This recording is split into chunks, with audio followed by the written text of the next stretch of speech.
Disabled people don't get special privileges, and if you think that we do, you are part of the problem. Hey y'all, my name is Jessica Jordan, also known as the Rolling Explorer, and welcome to my YouTube channel. In today's video, I'm gonna spill the accessibility on the importance of equitable access and how it benefits everyone, not just the disability community. I grew up in a very small town in central Illinois, about 2 hours from downtown Chicago. And one thing about the city of Chicago is that there is a Six Flags theme park just outside of the city. Because my small town didn't have a whole lot of children's activities, my parents, being the amazing, incredible parents that they are, decided that they were going to get our family season passes to Six Flags. Now I recognize how lucky and privileged that is, and I'm forever grateful for all of the fun experiences I had as a child at this theme park and the dozens of others I've gotten to go to thanks to both this season pass and just my incredible parents and the way that we traveled when I was a child. But I'm telling you this because I feel like I have a significant experience at theme parks throughout the entire course of my life. And trust me, because of this, I have stories out the wazoo about my time at different theme parks throughout the United States, and even one in Europe. So if you want to hear those stories, be sure to hit that subscription button and notification bell and let me know that you like this video down in the comments below and by giving it a thumbs up. But anyway, for the sake of today's video, there is only one thing that you really need to know about theme parks as a disabled person, and maybe more specifically as a wheelchair user. And that is, you generally don't have to wait in the traditional lines that other non-disabled patrons of theme parks have to stand in. At first, when I was a kid, I thought that this was special treatment. However, after going to Six Flags for a couple of years, I started to catch on to the real reason why this was happening. It wasn't special treatment. Six Flags wasn't trying to give me VIP access because I was a disabled person. They were doing it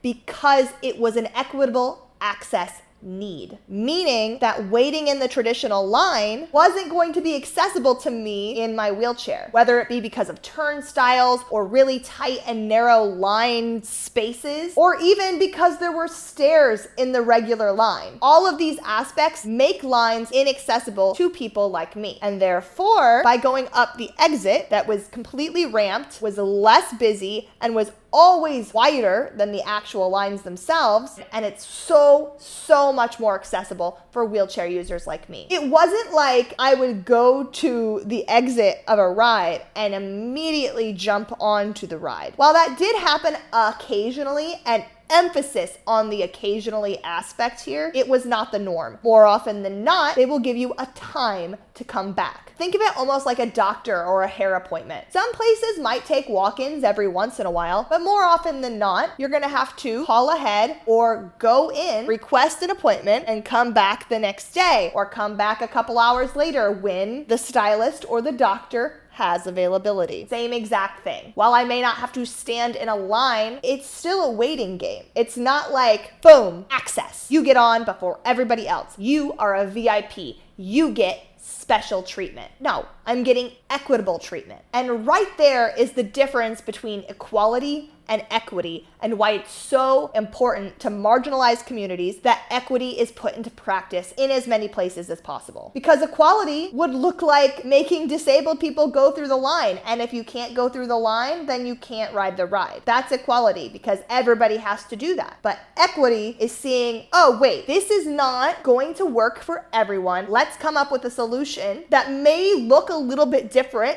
than what is traditional over here, but it's going to ensure that people that cannot do this can still access the ride, can still have fun. So with that in mind, let's now talk about how these equitable access situations are actually great for everyone, not just disabled people. Number one, you can become disabled at any point in time in your life. It doesn't matter how old you are, where you live, anything about who you are. You could become disabled tomorrow. You could become disabled tonight. You could become disabled an hour from now. Or you could become disabled in 30 plus years. Or maybe you'll never be disabled. But guess what? I guarantee you that at some point in your life, you will encounter disability. Whether that be a friend, a family member, a child, doesn't matter. together, disability is everywhere. It makes up about a fifth of our entire population. And that's minimum. That's assuming that everybody who is disabled is identifying as disabled, which is just not true. So, point being, having these access needs in place before disability affects you and your life is actually something that's good for everyone. Because wouldn't you hate it if you woke up tomorrow morning disabled and suddenly all of the things that you love most in the world are not accessible to you? Because let me tell you, inaccessibility sucks. It's horrible. It makes you feel like less of a human. It makes you feel like you're not important. It makes you feel like you have no worth and no value. It makes you feel like a burden. And that shouldn't be the case. Access is for everybody. Making sure that everyone is taken care of in a way that works for them benefits you too. Let's continue with the theme park story and think about what would happen if a disabled person in a wheelchair tried to go through an inaccessible line. If there were turnstiles or stairs and my wheelchair couldn't get through, what would I have to do? I'd probably have to back up out of line. And if it was too tight of a space, literally the entire group of people would have to de-line for me to get through. If neither of those two barriers exist, but instead the line is too tight of a space for my chair to wheel through easily, then that is a safety issue. Imagine if the ride catches fire and my chair becomes a massive blockade for people to get out of line in a fast and calm fashion. What are we gonna do? We're all screwed in that situation. So believe me when I tell you that equitable access is good for everyone. It keeps everyone safe. It gives everybody the opportunity to enjoy an experience. And it is truly not special treatment. It is just a solution to what would otherwise